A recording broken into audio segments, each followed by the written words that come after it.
এয়া পিতলৰ গদাৰে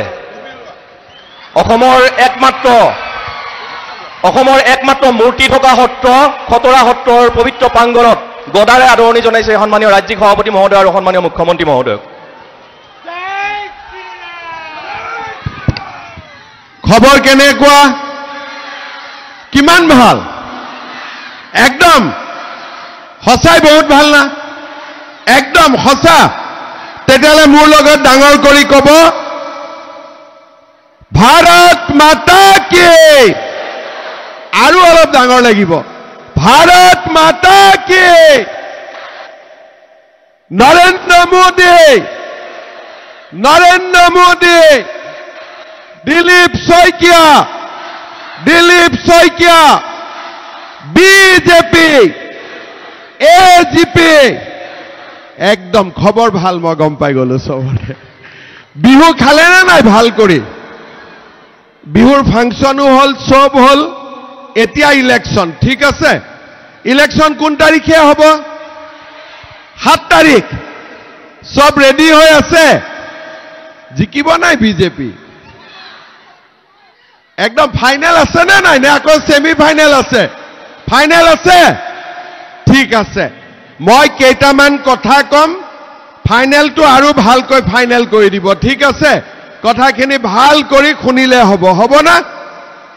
আমাৰ মঞ্চত উপবিষ্ট ভাৰতীয় জনতা পাৰ্টিৰ সভাপতি, দৰং ওদালগুৰি সমষ্টিৰ সাংসদ দিলীপ শইকীয়া ডাঙৰীয়া, সন্মানীয় মন্ত্ৰী ৰঞ্জিত দাস ডাঙৰীয়া, দৰং জিলা বিজেপিৰ সভাপতি মুকুন্দ ডেকা ডাঙৰীয়া, ৰেখাৰাণী দাসবড়ো ডাঙৰীয়ানী, কমলেশ্বৰ বৰুৱা ডাঙৰীয়া, আমাৰ চিপাঝাৰ সমষ্টিৰ সন্মানীয় বিধায়ক পৰমানন্দ ৰাজবংশী ডাঙৰীয়া, অনুপ বৰ্মন ডাঙৰীয়া, গুৰুজ্যোতি দাস ডাঙৰীয়া, ৰাতুল শৰ্মা ডাঙৰীয়া, শ্ৰী জয়নাথ শৰ্মা ডাঙৰীয়া, প্ৰতাপ বৰদলৈ ডাঙৰীয়া, ধীৰেন ডেকা ডাঙৰীয়া, নীলিমা ডেকা ডাঙৰীয়ানী, কুলদীপ বৰুৱা ডাঙৰীয়া, সুনীল বসুমতাৰী ডাঙৰীয়া, শান্তিয়াজ কুজুৰ ডাঙৰীয়া, তবিবুৰ ৰহমান ডাঙৰীয়া, জোনজ্যোতি কাশ্যপ ডাঙৰীয়াকে আদি কৰি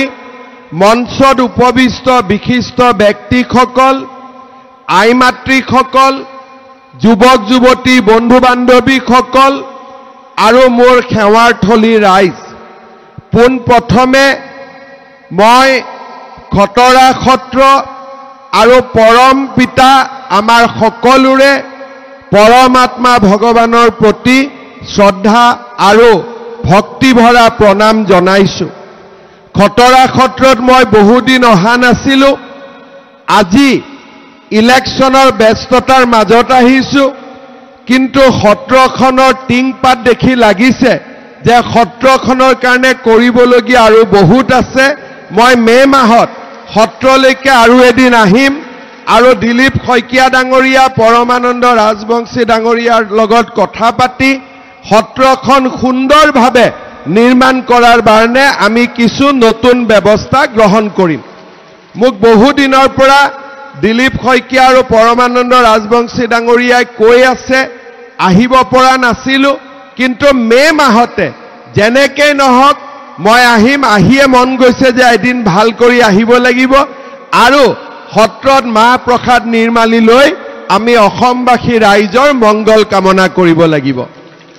শ্ৰদ্ধাৰ ৰাইজ, আপোনালোকক মই কেইটামান কথা ক'ব বিচাৰিম। এই বছৰটো আমাৰ কাৰণে খুব গুৰুত্বপূৰ্ণ বছৰ মানে অসমীয়া নৱবৰ্ষ। বহাগ আহিলে, বহাগ মাহত আমি পঞ্চায়ত ইলেকশ্যনত ভোট দিম আৰু চ'ত মাহত যেতিয়া বহাগ জেঠ আহাৰ শাওণ গৈ চ'ত পাবগৈ, চ'ত মাহত আমি বিধানসভা নিৰ্বাচনত ভোট দিম। তাৰ মানে এই বছৰ আমাৰ দুটা ইলেকশ্যন হ'ব আৰু এই বছৰ আমি যদি ভাল কৰি সিদ্ধান্ত নলওঁ, আমি যদি প্ৰত্যেকটো কথা চিন্তা কৰি সিদ্ধান্ত নলওঁ, ভৱিষ্যতে আমাৰ যি সম্ভাৱনা থাকে আগবাঢ়ি যোৱাৰ সপোন থাকে তাত আমি বাধা পাম আৰু যদি সুন্দৰভাৱে আমি সিদ্ধান্ত লওঁ আমি দুৰ্দান্ত গতিত আগুৱাই যাম ৰাজ্যখন আগুৱাই যাব আৰু জনসাধাৰণো আগুৱাই যাব শ্ৰদ্ধাৰ ৰাইজ 2014 চনত নৰেন্দ্ৰ মোদী ডাঙৰীয়া ভাৰতৰ প্ৰধানমন্ত্ৰী হয় 16 চনত বিজেপিৰ প্ৰথম চৰকাৰ হয় 21 চনত বিজেপিৰ দ্বিতীয় চৰকাৰ হয় প্ৰথমবাৰ চৰকাৰ হ'ল চাৰিওফালে কোভিড নাগৰিকত্ব সংশোধন আইনৰ আন্দোলন তাৰ মাজতো আমি আমাৰ ৰাজ্যখনক আগুৱাই লৈ যাব চেষ্টা কৰিলো কোভিডৰ সময়ত ৰাইজৰ লগত থিয় হলো অক্সিজেন ভ্যাকচিন মোদী ডাঙৰীয়াৰ সৈতে আমি একেলগে কাম কৰি অসমৰ ৰাইজক আমি নিৰাপত্তা আৰু সুস্বাস্থ্য প্ৰদান কৰাত সক্ষম হলো আৰু তাৰ পিছত চৰকাৰ আহিল 4টা বছৰ 10 মে তাৰিখে মোৰ 4 বছৰ সম্পূৰ্ণ হ'ব তাৰ মানে অসমত বিজেপি দল কেইদিন হল 5 বছৰ আৰু 4 বছৰ 9 বছৰ তাৰ আগত কাৰ চৰকাৰ আছিলে এজিপিক বাদ দিলে আটাইতকৈ বেছি সময় চৰকাৰ কংগ্ৰেছ দলৰ আছিলে আৰু তৰুণ গগৈ ডাঙৰীয়া অসমৰ 3বাৰ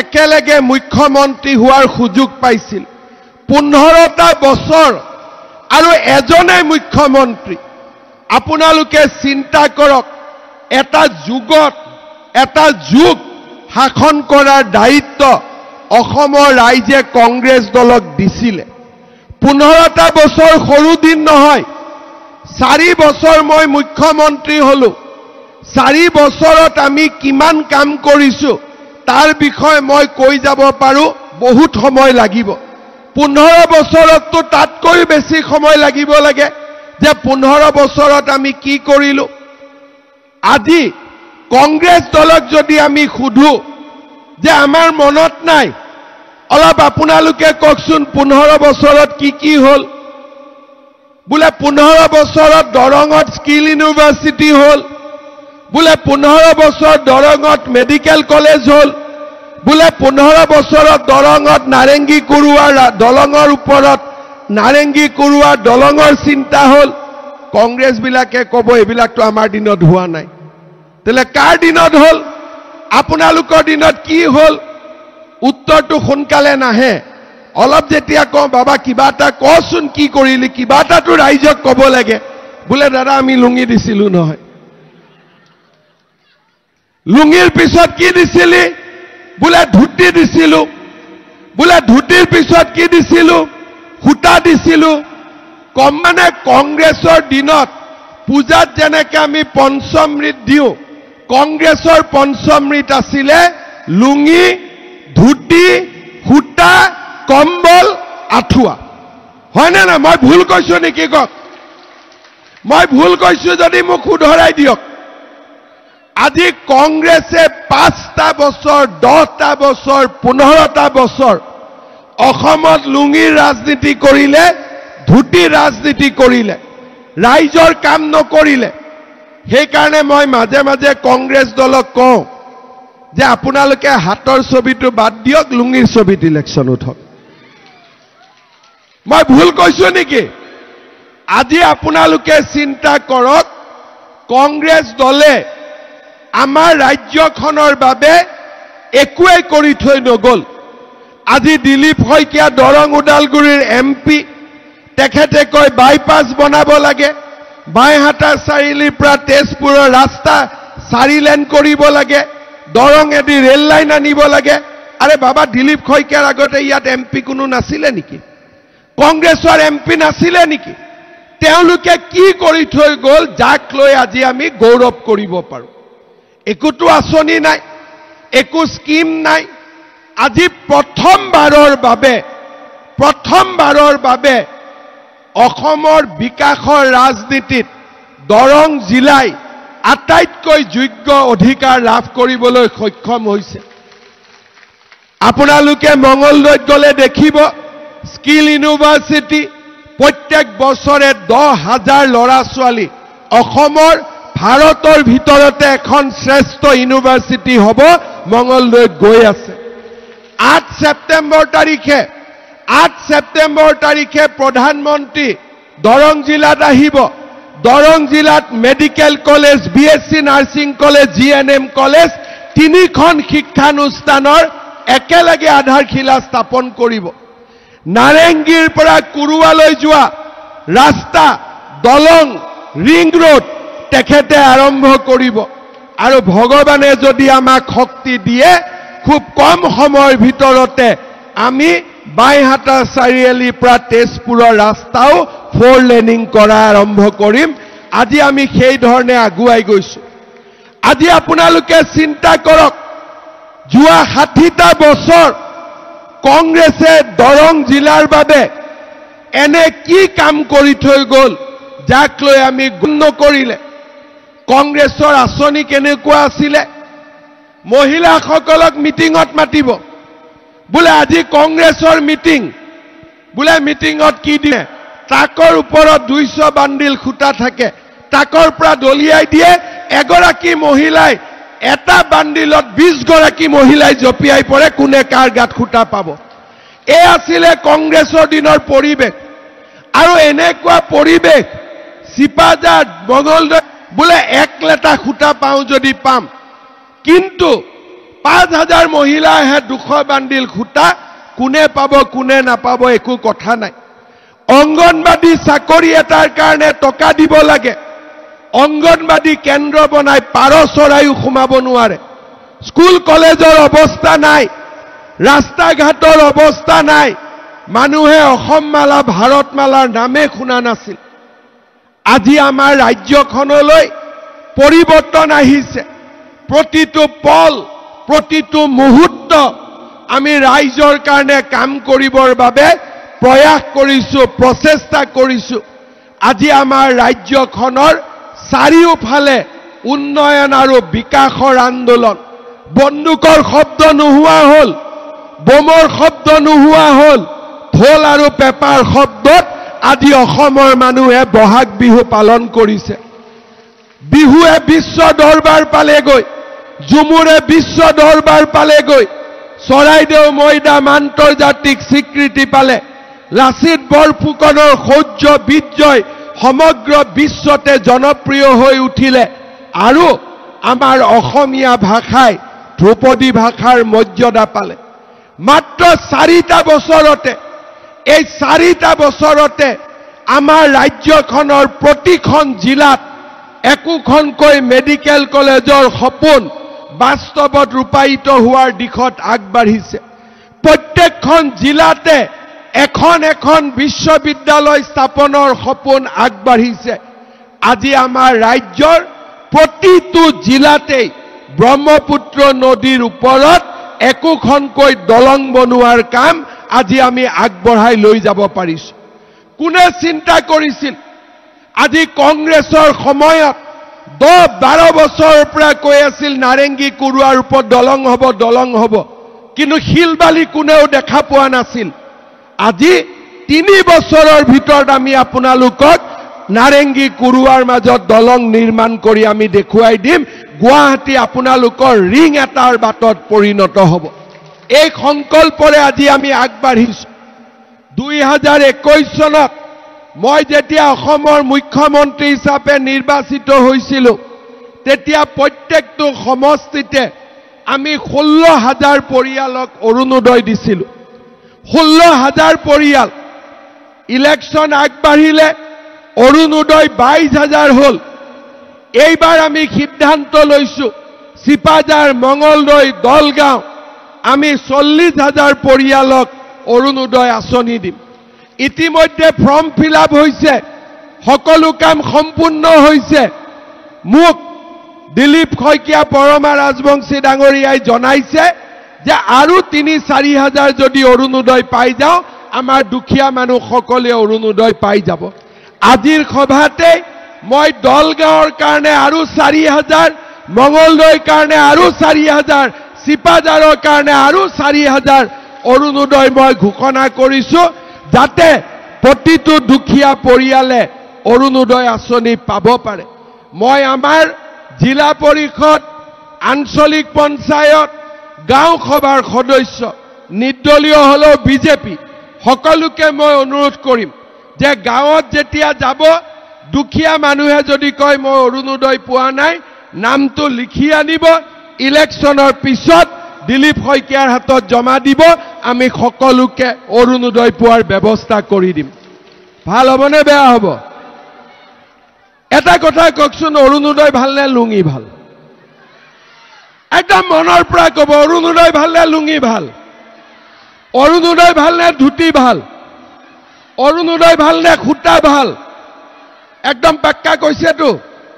শ্ৰদ্ধাৰ ৰাইজ, অৰুণোদয় আহিলে ৰেচন কাৰ্ড, আগতে ৰেচন কাৰ্ড বাংলাদেশীয়ে ৰাখিছিল নাগৰিকত্বৰ প্ৰমাণ হিচাপে। আমাৰ মানুহে ৰেচন কাৰ্ড পাহৰি গৈছিলে, কাৰণ ৰেচনৰ দোকানত না চাউল পায়, না দালি পায়, না চেনি পায়, ৰেচন কাৰ্ড দৰকাৰে নাছিলে। এতিয়া ৰেচন কাৰ্ড আহিলে মোদী ডাঙৰীয়াই আমাক বিনামূলীয়া চাউল দিলে। ৰেচন কাৰ্ডখন দেখুৱালে medical college, government hospital, nursing হোমত 5 লাখ টকালৈকে আমি বিনামূলীয়া চিকিৎসা পোৱা আৰম্ভ কৰিলোঁ।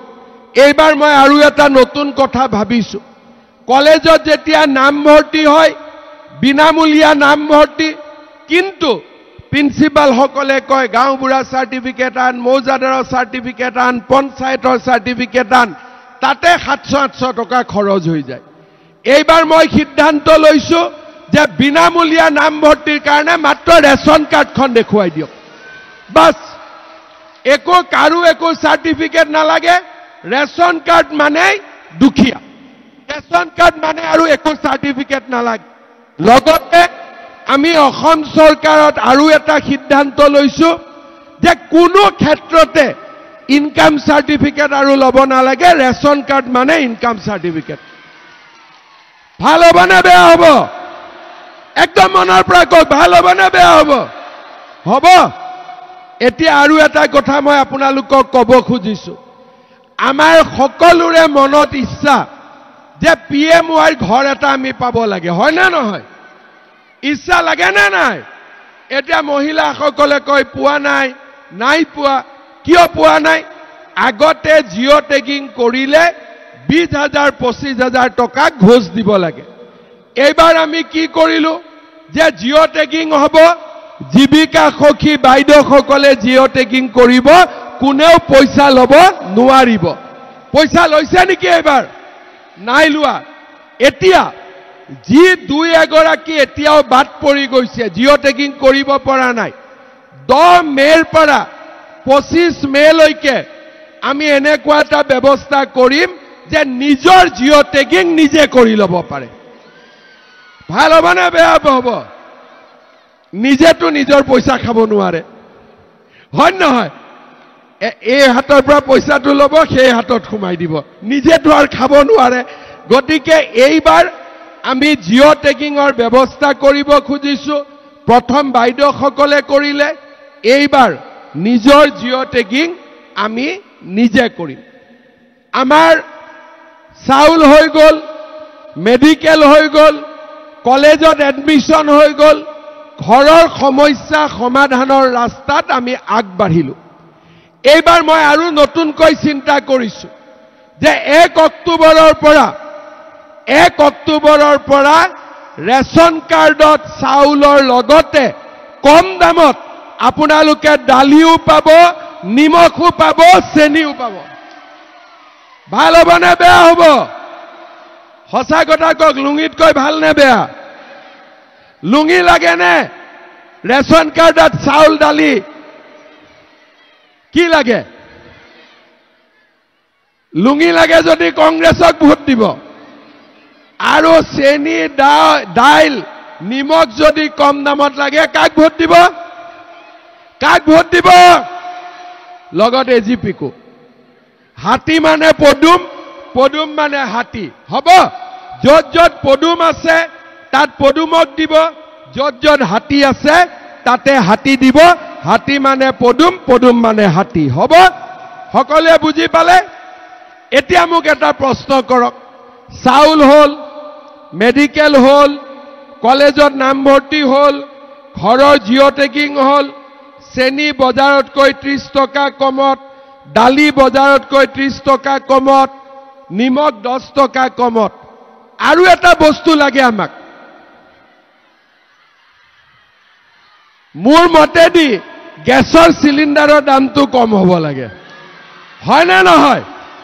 যদি গেছৰ চিলিণ্ডাৰৰ দামটো কম হৈ যায়, আমাৰ মোটামুটি দুখীয়া মানুহে আৰু চিন্তা কৰিব নালাগে, যেনে তেনে অৰুণোদয় লগত থাকিবই, ঘৰখন চলাই যাব পাৰিব, হয় নে নহয়? এতিয়া গেছৰ চিলিণ্ডাৰৰ দাম 950, এজেণ্টবিলাকে 50 টকা যোগ কৰে আৰু 50 টকা 1050 মান হৈ যায়, হয় নে? মই ঠিকে কৈছো নে নাই? এতিয়া মোৰ কথা হ'ল যে আমাৰ গেছৰ দাম যেনে তেনে আমি 650 মান টকালৈকে নমাই দিব লাগে। ভাল হ'ব নে বেয়া হ'ব? হ'ব। 1 অক্টোবৰৰ পৰা মই এইটো চেষ্টা কৰিম যে দালিও কম দামত আহক, চেনিও কম দামত আহক, আৰু আমাৰ নিমখো কম দামত আহক, লগতে গেছৰ চিলিণ্ডাৰটো কম দামত আহক। যিসকলৰ উজ্বলা গেছ আছে তেওঁলোককতো গেছ 250 টকাতে দি দিম, যা যি হ'ব হ'ব। ভাল হ'ব নে বেয়া হ'ব? ভাল হ'ব নে বেয়া হ'ব? লুঙিক ভোট দিলে কিবা হ'ব? একদম লুঙি পাৰ্টিক ভোট নিদিব, দুটি পাৰ্টিক ভোট নিদিব, ঠিক আছে? কাক ভোট দিব লাগিব? কাক ভোট দিব লাগিব? শ্ৰদ্ধা ৰাইজ, আমি 1 অক্টোবৰৰ পৰা দালিও কম দামত দিম, চেনিও কম দামত দিম, নিমখো কম দামত দিম, আৰু গেছৰ দামো 650, উজ্বলাত 250 টকাত আমি আপোনালোকক গেছ দি দিম, হ'ব? কিন্তু চব কৰাৰ পিছতো মহিলাসকলকতো 10,000টো লাগিব না, লাগিব নে নাই? সেইটো নহ'লেতো নহ'ব নে? সেইটো নহ'লেও হ'ব, সেইটো লাগিবই। ঠিক আছে, আজি মই দিলীপ শইকীয়াক দায়িত্ব দি থৈ গ'লো, জুন মাহত মেট নহ'ব, মেট পঞ্চায়ত জিকিব লাগিব, শপত ল'ব লাগিব, কিবা কিবি কাম থাকিব, চৰকাৰৰো 4 বছৰীয়া হ'ব। জুন মাহত পৰমা ৰাজবংশী দিলীপ শইকীয়াই দলগাঁও মঙলদৈ চিপাঝাৰৰ কাৰণে মোক 3টা দিন ঠিক কৰি দিয়ক, বা 2 দিনতে হৈ যাব, আমি আহি চেক দি থৈ গুচি যাম 10,000 টকাৰ, হ'ব? হ'ব পাক্কা? কিন্তু এইটো লাগিবই না, ফিক্স? এইটো নিদিলে মোৰে দিগদাৰি আছে, এইটো দিবই লাগিব। এটা কিন্তু মই কওঁ, 10,000 টকাটো শেষ নহয়। 10,000 টকাৰ পিছত মোৰ চেষ্টা থাকিব মহিলাসকলক 25,000 দিয়া। কেনেকে আমি 25,000 পাম? সিদিনাখন বিহালীত আমি 10,000 টকা বিলাব গ'লো, চেক ল'ব প্ৰায় 40,000 মহিলা। সিদিনাখন গাড়ী মটৰো দিবলগীয়া হোৱা নাই, চব নিজে নিজে আহিছে, ঠিক আছে? যেতিয়া এগৰাকী মহিলাই মোক ক'লে যে সেলফি এটা উঠিম, মই উঠক, মোবাইলটোত কেমেৰাটো বেয়া, উঠাব পৰা নাই, কৈছে আজি এইটো মোবাইল বাদ দিম, নতুন মোবাইল কিনি ল'ম। এই 10,000 টকাটো দি মোবাইলটো নিকিনিব। সকলো মানুহে কয় মহিলাক দিছে, পুৰুষক দিয়া নাই। মহিলাক যি টকা দিওঁ সিয়ে পুৰুষৰ ঘৰখন চলোৱাত সহায় কৰি দিয়ে, হয়নে নহয়? আজি যদি গেছৰ দাম কমে, অৰুণোদয় ঘৰত পাওঁ, সবচে উপকাৰ কাৰ হয়? পুৰুষজনৰ, হয়নে নহয়? চিন্তাটো কমে নে নাই? কাৰণ ঘৰখন চলোৱাৰ দায়িত্বটো পুৰুষৰ। মহিলাই অলপো যদি সহায় কৰি দিয়ে, পুৰুষজনৰ কষ্টটো কমি যায়। এই 10,000 টকাটো আপোনালোকে স্বামীৰ ব্যৱসায়ত দিয়ক, মোৰ আপত্তি নাই। নিজাকৈ কিবা এটা কৰক, মোৰ আপত্তি নাই। যিসকলে নিজাকৈ কৰিব বা স্বামীৰ ব্যৱসায়ত দিব, তেওঁলোকে অহাবাৰ আকৌ 25,000 টকা পাব, 100% গ্যাৰেণ্টি, হ'ব? এতিয়া আৰু কেইটামান নতুন আঁচনিৰ কথা মই ক'ব খুজিছো। ক্লাছ 9ত আমি চাইকেল দিওঁ, আমি দেউতাক মাকৰ যাতে কষ্ট কম হয় বিনামূলীয়া এডমিশন দিওঁ নিযুত মইনা আঁচনি দিওঁ যাতে ছোৱালীসকলে পঢ়া শুনা কৰিব পাৰে দেউতাক মাকৰ যাতে কষ্ট নহয় মোৰ লক্ষ্যটো কি ছোৱালীজনীক টকাটো দিয়া নাই নামত ছোৱালীজনী কিন্তু কষ্ট কাৰ কমিছে দেউতাক মাকৰ কমিছে হয় না নহয় গতিকে আলটিমেটলি আমি কাক সহায় কৰিছো দেউতাক আৰু মাকক এতিয়া আপোনালোকে চাওক কেইদিনমান আগতে মেট্ৰিকৰ ৰিজাল্ট দিলে আকৌ নতুনকৈ মেট্ৰিক পৰীক্ষা আহিব ধনী ঘৰৰ ল'ৰা ছোৱালীক মাক বাপখিয়া মানুহৰ ল'ৰা ছোৱালীও গাখীৰ খাব লাগে নে নাই পৰীক্ষাৰ আগত কিন্তু আমি ক'ৰ পৰা খুৱাম ঘৰততো পইচা নাই সেইকাৰণে এইবাৰ মেট্ৰিকৰ যিমান কেণ্ডিডেট হ'ব মেট্ৰিক পৰীক্ষা নোহোৱালৈকে তেওঁলোকক মাহত মই 300 টকা বেংকৰ একাউণ্টত পঠাই দিম যাতে ল'ৰা ছোৱালীবিলাকে নোটছ কিনিব পাৰে দৰকাৰ হ'লে কাৰোবাৰ পৰা পঢ়িব পাৰে দৰকাৰ হ'লে আমাৰ দেউতাক মাকে কিতাপ কিনি দিব পৰা নাই গভৰ্ণমেণ্টৰো বিনামূলীয়া কিতাপত অহা নাই দুখন কিতাপ কিনি ল'ব পাৰে এইবিলাক কথা আগতে কংগ্ৰেছৰ দিনত কোনবাই চিন্তা কৰিছিলে একদম মনৰ পৰা কওকচোন চিন্তা কৰিছিলে সঁচা কথা কওক চিন্তা কৰিছিলে এতিয়া আমি কি চিন্তা কৰিছো এটা ল'ৰা যেতিয়া ডিগ্ৰী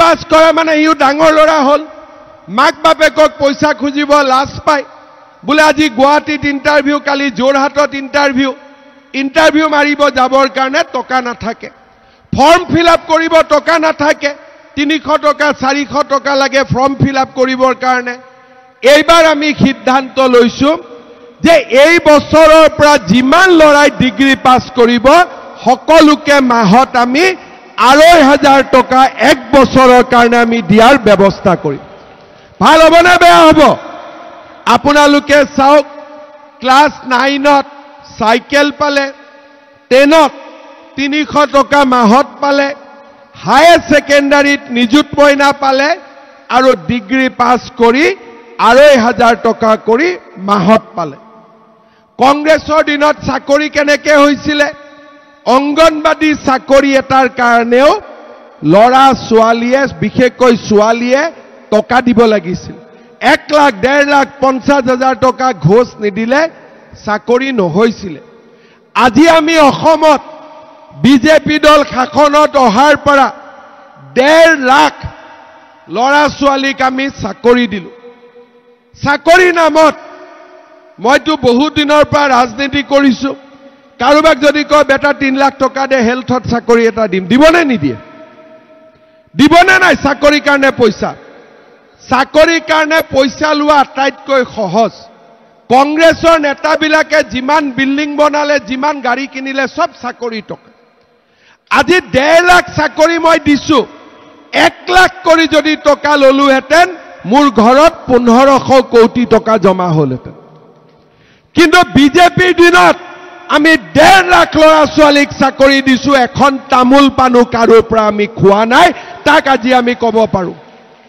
ল'ৰা ছোৱালী এছিএছ পাইছে পুলিচত চাকৰি পাইছে হেলথত চাকৰি পাইছে এডুকেশ্যনত চাকৰি পাইছে আজি চাকৰিৰ নামত টকা পইচা নোহোৱা হৈ গ'ল প্ৰত্যেক বছৰে ইণ্টাৰভিউ ওলাই এই বছৰো নৱেম্বৰত আৰু ইণ্টাৰভিউ ওলাব প্ৰত্যেক বছৰে ল'ৰা ছোৱালীয়ে চাকৰি পাই গৈ থাকিব তাৰ পিছত কিছুমান ল'ৰা ছোৱালীয়ে চাকৰি নাপাব তেওঁলোকৰ কি হ'ব মই এইটো সিদ্ধান্ত লৈছো যে এতিয়াৰ পৰা প্ৰত্যেক বছৰে কিতাপ ক'ৰ পৰা পাব সাজ পোছাক ক'ৰ পৰা পাব আজি প্ৰত্যেকটো কথা এইখন চৰকাৰে চিন্তা কৰিছে এইখন চৰকাৰে চেষ্টা কৰিছে প্ৰথমবাৰ অসমত আমি দুৰ্নীতিৰ সৈতে যুঁজিব চেষ্টা কৰিছো সফল হওঁতে সময় লাগিব 75 বছৰৰ বেমাৰ একেলগে শেষ নহয় কিন্তু আমাৰ চৰকাৰৰ দিনতে দুৰ্নীতি কৰা 300তকৈ বেছি অফিচাৰক আজি আমি জেলত পঠাইছো প্ৰথমবাৰ আগত অসমত কেতিয়াও কোনেও এই কামবোৰ কৰিবৰ বাবে সাহস কৰা নাছিল ড্ৰাগছ হওক আন বেয়া কাম হওক প্ৰতিটো কামৰ লগত প্ৰতিটো বেয়া কামৰ লগত আজি আমি যুঁজিছো আৰু অসমখনক এটা নতুন দিগন্তলৈ লৈ যাব চেষ্টা কৰিছো বিজেপি চৰকাৰ যদি নাথাকিলেহেঁতেন কেতিয়াবা গৰুখুটি খালি হলহেঁতেন নেকি আপোনালোকে কওকচোন খালি হলহেঁতেন কেতিয়াবা আজি বিজেপি চৰকাৰ থকাৰ কাৰণে অসমৰ চাৰিওফালে সত্ৰ নামঘৰ সকলোবোৰ আগবাঢ়িছে 25,000 নামঘৰক আমি মাৰ্চ মাহত 1.5 লাখকৈ টকা দিছো আৰু 25,000 নামঘৰক এই বছৰত আমি আৰু অনুদান আগবঢ়াম আজি আপোনালোকে এটাই কথা মনত ৰাখিব বিজেপি মানে ভাৰতীয় শক্তি বিজেপি মানে সনাতনী শক্তি বিজেপি মানে জাগ্ৰত অসমীয়া বিজেপি মানে জাগ্ৰত অসমৰ প্ৰহৰী আজি বিজেপি দলে প্ৰতিটো দিনেই আপোনালোকৰ কাৰণে কাম কৰিছে মোৰ দুখ লাগে মোৰ লাজু লাগে আমাৰ খতৰা খতৰে এজন উঠিলে মই ৰাতিপুৱা তেওঁক ফোন কৰিলো যে খুৰা আপুনি ইলেকশ্যন নুঠিব সনাতনী মানুহ ক'ত লুঙি পাৰ্টিত গৈ ইলেকশ্যন উঠি আছে নুশুনিলে আকৌ গৈ লুঙি এনেকে নহয় আজি আপোনালোকে পেহেলগাম দেখিছে কাশ্মীৰ দেখিছে যদি আমি একেলগে থাকিব নোৱাৰো আমি পাকিস্তানে এনেকৈ আমাক এজন এজনকৈ মাৰি শেষ কৰিব আমি একেলগে থাকিব লাগিব নৰেন্দ্ৰ মোদীৰ লগত থাকিব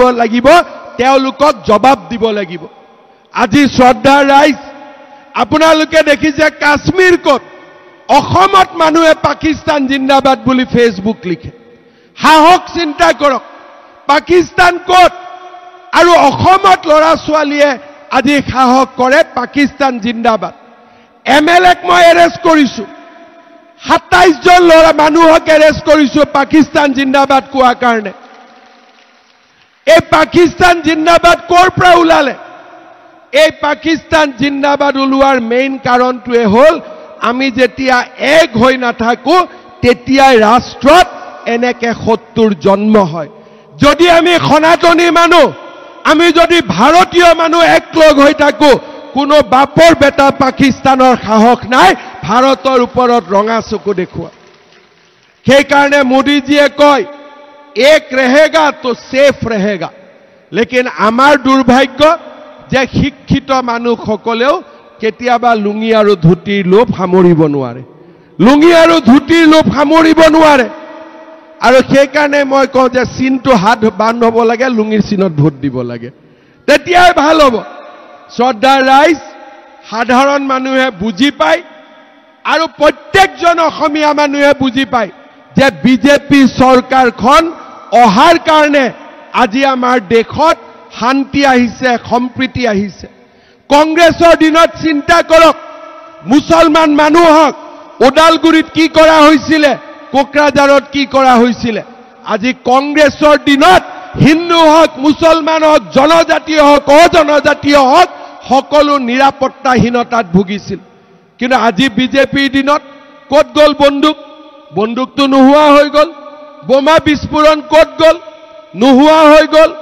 আজি আমাৰ অসমখনত আন্দোলন নোহোৱা হ'ল বোমা বিস্ফোৰণ নোহোৱা হ'ল বন্দুক নোহোৱা হ'ল আৰু এনেকৈ চাওঁতে চাওঁতে আমাৰ অসমখন এদিন ভাৰতবৰ্ষৰ ভিতৰতে সৰ্বশ্ৰেষ্ঠ ৰাজ্যত পৰিণত হ'ব তাক মই বিশ্বাস কৰোঁ শ্ৰদ্ধা ৰাইজ আপোনালোকে আমাক শক্তি দিব আপোনালোকে আমাক সাহস দিব আমি সকলোৱে একেলগ হৈ অসমখনক আগুৱাই লৈ যাম মোদী ডাঙৰীয়াক আশীৰ্বাদ কৰিব যাতে মোদী ডাঙৰীয়াই পাকিস্তানক উপযুক্ত শিক্ষা দিব পাৰে ভাৰতবৰ্ষত যাতে আৰু কেতিয়াও পেহেলগাম নহয় আজি আপোনালোকে কংগ্ৰেছৰ কথা দেখিছে কোনোবা গৈ বোলে 15 দিনতে পাকিস্তানত বহি আছে কাৰোবাৰ ল'ৰা ছোৱালীয়ে বোলে ভাৰতীয় নাগৰিক নহয় আপোনালোকে কংগ্ৰেছক দেখা পাইছে লুঙিৰ বাদে একো বুজি নাপায় ধুতি খুটা আঠুৱা কম্বলৰ বাদে একো বুজি নাপায় আমি সকলোৱে লগ লাগি দুখীয়া মানুহৰ কল্যাণ হ'ব যুৱক যুৱতীৰ কল্যাণ হ'ব অসমখন আগুৱাই যাব আমাৰ ভাৰতখন সুৰক্ষিত হ'ব এই হৈছে আমাৰ সপোন আৰু আমি এনেকৈ আমি অসমখনক আগুৱাই লৈ গৈ থাকিম। শ্ৰদ্ধাৰ ৰাইজ, আজি ডাৱৰৰ কাৰণে মই সময়তকৈ বহুত দেৰি কৰি আহি পালোঁ। আপোনালোক আজি উপস্থিত থাকি আমাক যি সাহস আৰু শক্তি দিলে তাৰ কাৰণে মই আকৌ এবাৰ আপোনালোকক ধন্যবাদ আৰু অভিনন্দন জ্ঞাপন কৰিছোঁ। এটা মই অনুৰোধ কৰিম, 8 ছেপ্টেম্বৰ তাৰিখে দৰং জিলাত প্ৰধানমন্ত্ৰী ডাঙৰীয়াক মই নিমন্ত্ৰণ কৰি আহিছোঁ, যাতে সেইদিনাখন তেখেতে নাৰেংগী কুৰুৱাৰ দলঙৰ আধাৰশিলা কৰিব পাৰে আৰু দৰং মেডিকেল কলেজৰো আধাৰশিলা স্থাপন কৰিব পাৰে। আপোনালোক সকলোৱে মিটিঙত আহিব লাগিব, ঠিক আছে? আহিবনে নাই? মোদী ডাঙৰীয়াক চাব আহিবনে নাই? বহুত বহুত ধন্যবাদ। মই আপোনালোকক আমাৰ আঞ্চলিক পঞ্চায়তৰ সদস্যসকলক চিনাকি কৰোঁতে সময় লাগিব, সেইকাৰণে মই আপোনালোকক জিলা পৰিষদৰ সদস্যসকলক চিনাকি কৰি দিব খুজিছোঁ। আমাৰ দুনি পাথৰু ঘাটৰ পৰা ৰূপালী দেৱী, ওপৰত আমাৰ ওপৰত নহ'লে দেখা নাপাব ন, হয় নহয়?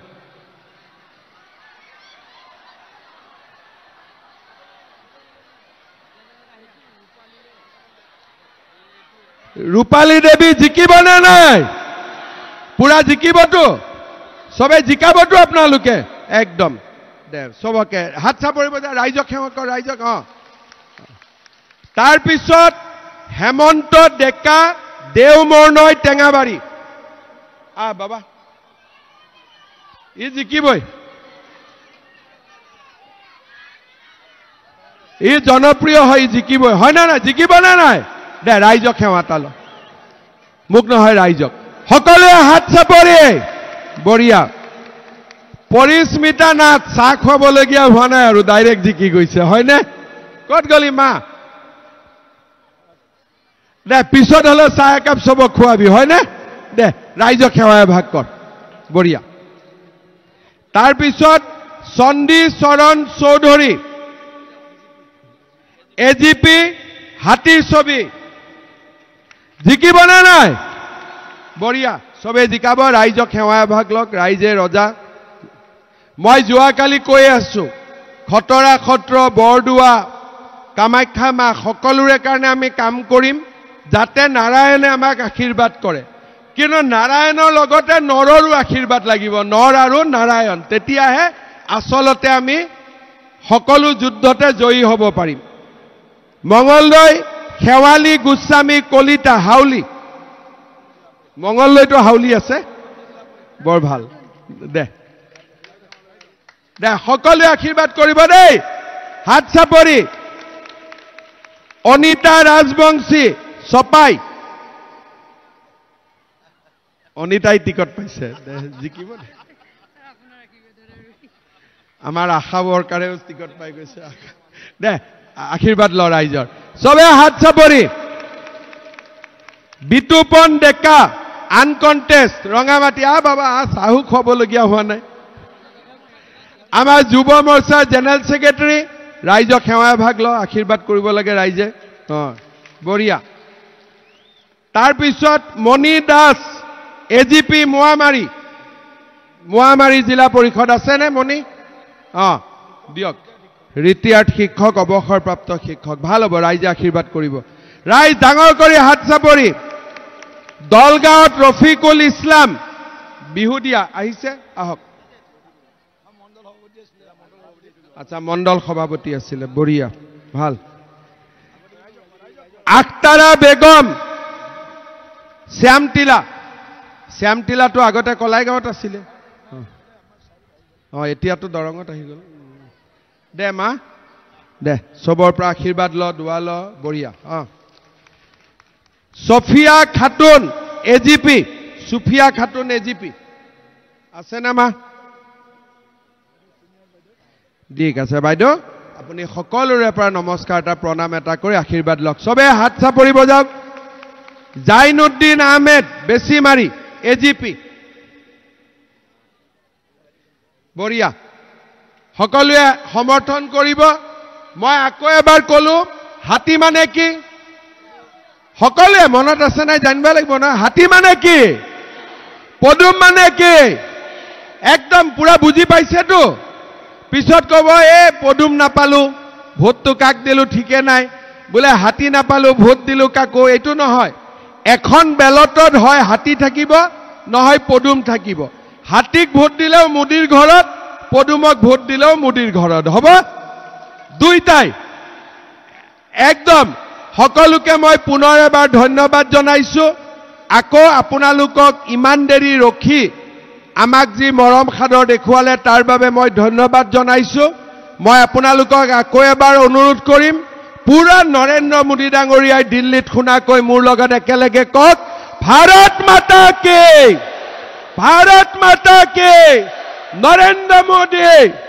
নৰেন্দ্ৰ মোদী দিলীপ শইকীয়া পৰমানন্দ ৰাজবংশী এজিপি বিজেপি বহুত বহুত ধন্যবাদ জয় হিন্দ বন্দে